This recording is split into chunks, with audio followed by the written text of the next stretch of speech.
I am the Tofu Golem. Please enjoy the video.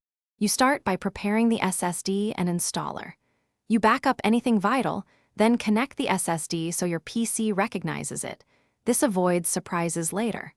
Once connected, download the Windows 10 Media Creation tool and create a bootable USB on an 8 GB or larger stick. Make sure BIOS shows the new drive and set SATA to ASI for performance. These immediate actions let you boot the installer and ensure the SSD will accept Windows cleanly. Once the USB boots, choose UEFI mode when available because it enables faster boot and better partitioning. When the Windows installer shows drives, delete any old partitions on the SSD to create a clean layout. The installer will make the necessary system and recovery partitions. Select the unallocated space on the SSD and proceed with installation.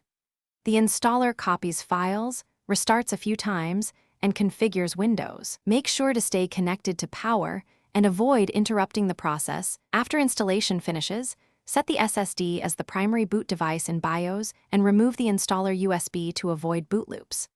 Once in Windows, enable trim, install the motherboard and NVMe drivers, and run Windows Update to get firmware and driver fixes. This preserves SSD lifespan and performance. If the system won't boot, make sure BIOS is using UEFI for the drive, confirm SATA mode is ASI not RAID, and toggle secure boot. These checks fix most boot failures quickly. Thanks for watching. Consider subscribing if we helped you today.